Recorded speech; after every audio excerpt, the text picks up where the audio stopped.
పోరునే గెలుచు పార్థివీపతి సాటిలేని ఘనుడేనా నీరజాక్షి అలిగే వేళ నుడి విల్లు ముడి వంచగలడా సడే చాలు శత సైన్యాలు నడిపే ధీరుడైనా వసుధావాణి మిథిలావేణి మది వెనుక పలుకు పలుకులెరుగగలడా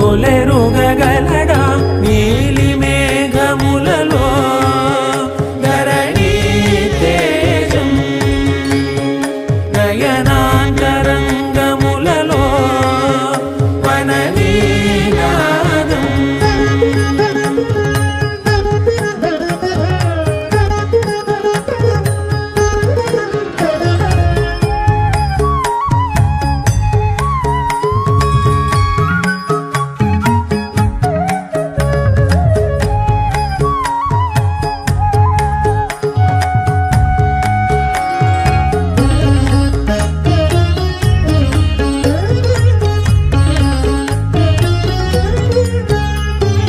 జలధి జలముల్నిలాలించు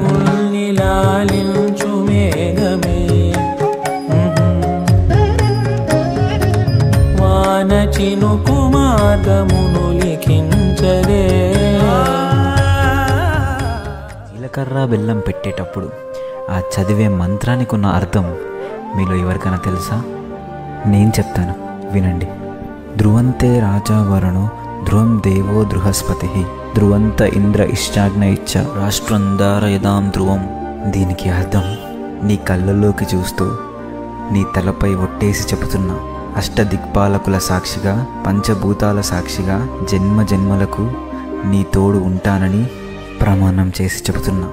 ఉభయ కుశల చిరజీవన ప్రసుక భరిత మంజుళతర శృంగారే సంచారే అధర రుచిత మధురిత భగ సుధన కనక ప్రశమ నిరత బాంధవ్యే మాంగళ్యే మమ తవ సతి సమదశ శత ముద మన శుభ సుమనల ఇవ సుసుత సహిత కామం విరహ రహిత భావం ఆనంద భోగం ఆజీవకాలం పాశానుబంధం కాలానుకాలం దైవానుకూలం కామ్యార్థ సిద్ధిం కామయే.